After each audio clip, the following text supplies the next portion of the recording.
দর্শক, আমরা মৌলভীবাজার জেলার কুলাউড়া উপজেলার গাজীপুর চা বাগানের ভিতর দিয়ে আসলে যে রাস্তাটি প্রবাহিত হয়েছে সেই রাস্তা ধরেই যাচ্ছি এবং পাহাড়ি আঁকাবাঁকা যে রাস্তা এবং প্রকৃতির যে সৌন্দর্য, সেই অপরূপ সৌন্দর্য আপনাদেরকে দেখানোর চেষ্টা করছি। আপনারা আমাদের সাথে থাকবেন। এখানে আসলে আমরা বলে রাখি, আমরা আজ গিয়েছিলাম মৌলভীবাজার কুলাউড়ার 360 আউলিয়ার অন্যতম সফর সঙ্গী হযরত শাহ সুন্দর রহমতুল্লাহ আলাহি মাজার শরীফ জিয়ারতে।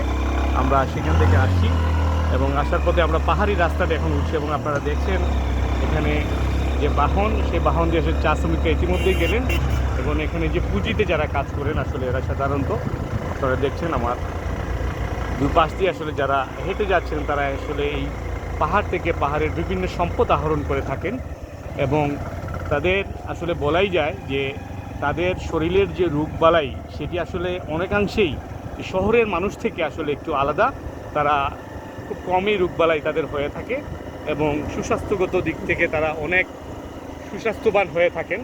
এবং আপনারা দেখছেন আসলে যে এই আঁকাবাঁকা পথ এবং উঁচু নিচু যে পাহাড় সেটা তারা নিজেরাই বয়ে যায় পায়ে হেঁটে। বিভিন্ন ভারী ভারী গাছ, বাঁশ, ঘাস বিভিন্ন কিছু নিয়ে আসলে তারা বিভিন্ন প্রান্তটি পার হন। আপনারা দেখছেন আমরা একটি উঁচু পাহাড়ের উপরে চূড়ায় উঠছি এবং আবার নামছি। এইভাবেই আসলে চা বাগানের মধ্যে দিয়ে যে পাহাড়ি রাস্তাগুলি, ছোট ছোট বাগানের ভিতর যে রাস্তাগুলি, এমন প্রকৃতি। এখন বিকেলবেলা, আসলে এই বিকেলবেলার প্রকৃতির যে সৌন্দর্য, সেই সৌন্দর্যটি আসলে অপরূপ সৌন্দর্য। আপনারা আসলে যে মহান রব আসলে কীভাবে প্রকৃতিকে সৃষ্টি করেছেন তিনি নিজ হাতে, আসলে আপনারা না দেখলে বুঝবেন না। তাই এই সবুজে সময়রত আমার সোনার বাংলা, এই বাংলাদেশেই আসলে আমাদের জন্মভূমি। আমরা আসলে সত্যিই গর্বিত আমাদের এই জন্মভূমিতে, আমরা বিশেষ করে সিলেটের মাটিতে আমরা জন্মগ্রহণ করায় আমরা অনেকটাই আসলে আমরা মনে করি যে গর্বিত। এবং এই প্রকৃতির সাথে আমাদের প্রতিদিন, এই প্রকৃতির সাথে আমাদের চলাফেরা এবং এই প্রকৃতিকেই আসলে আমরা ভালোবেসে আমরাও চেষ্টা করি যে প্রকৃতির মাঝে কিছুটা সময় নিজেকে একটু ব্যস্ত রাখার জন্য।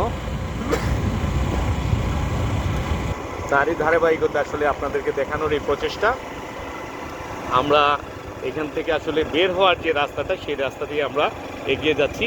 এখানে পাহাড়ের আঁকাবাঁকা যে রাস্তা আছে সেই রাস্তাটি আমরা আসলে পার হচ্ছি এবং আমার যে ফটোগ্রাফার যিনি আছেন, আমার ক্যামেরা পার্সন, তিনি আসলে খুব দক্ষতার পরিচয় দিচ্ছেন। কারণ এখানে যে পাহাড়ি রাস্তা, এখানে আপনারা এই যে সামনে দেখছেন যে হাতির গোবর, এখানে আমরা কিছুক্ষণ আগেও একটি হাতি এই রাস্তা দিয়েই আসলে সামনে এগুতে দেখছি এবং আমরা সেই ভিতরে যাইনি।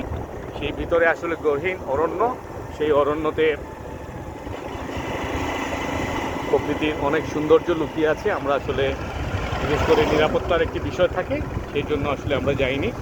এখন আপনারা দেখবেন আসলে চা শ্রমিকরা যে বিকেলবেলা তারা সারিবদ্ধভাবে সারাদিন পরিশ্রম করে আসলে সারা বাড়ি ফিরছে, সেই ঘুরে ফেরা মানুষগুলোকে আপনারা দেখছেন এবং শ্রমজীবী মানুষদের আপনারা দেখছেন। এরাই আসলে বাংলার প্রকৃত মানুষ তারা, এবং তারাই আসলে এই দেশকে গড়ছে, নিজ হাতে গড়ছে, তিল তিল করে গড়ছে। তাদের হাতের ছোঁয়াতেই আসলে এই চা বাগানগুলি এত সৌন্দর্য বা এত সুন্দরভাবে রূপ পায় এই চা শ্রমিকদের জন্য এবং এখানকার শ্রমিকদের জন্য। এই রাস্তাঘাট সহ আসলে সব কিছুই সৌন্দর্য যেটুকু আপনারা উপভোগ করছেন সেটুকু আসলে তাদের দ্বারাই হয়। এবং আমরা যে চা খাই, আমরা প্রতিদিন সকালে যারা ঘুম থেকে উঠে এক কাপ চা খাই, তারা আসলে জানেনই না যে এই ধরনের শ্রমিকদের আসলে নিজ হাতে তোলা চা পাতা দিয়েই আসলে চা প্রসেসিংয়ের মাধ্যমে তৈরিকৃত চাই আমরা খাই। এবং আসলে আমরা জানি না আসলে তাদের উৎপাদিত চা মানে তারা কতটুকু কীভাবে জীবনযাপন করছেন, কীভাবে চলছেন, আসলে সেটা সে প্রকৃতিকে আসলে জানাটা বড়ই দায় পড়েছে। আপনারা দেখছেন বিভিন্ন জায়গা থেকে আসলে মানুষ এখানে আসেন ঘুরতে এবং এই প্রকৃতির সৌন্দর্য উপভোগ করতে।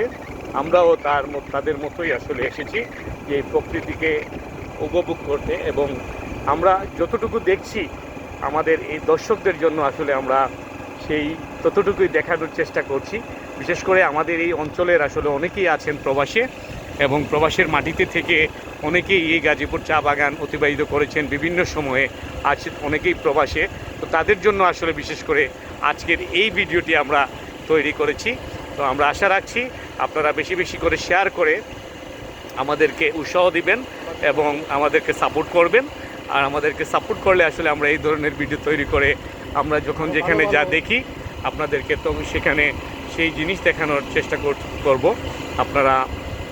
আপনাদের জন্য শুভকামনা সবসময়, এবং আমরা আশা রাখছি যে এই প্রকৃতির ভিডিওটা খারাপ হবে না আপনাদের কাছে। আসলে আমরা যা পাই তা দেখানোর চেষ্টা করি, এবং এই অবিরাম সৌন্দর্যের ভিতর থেকে আপনাদের কাছ থেকে বিদায় নিচ্ছি। আপনারা ভালো থাকবেন, সুস্থ থাকবেন। আবারও বলছি বেশি বেশি করে শেয়ার করবেন। ধন্যবাদ সবাইকে। আসসালামু আলাইকুম।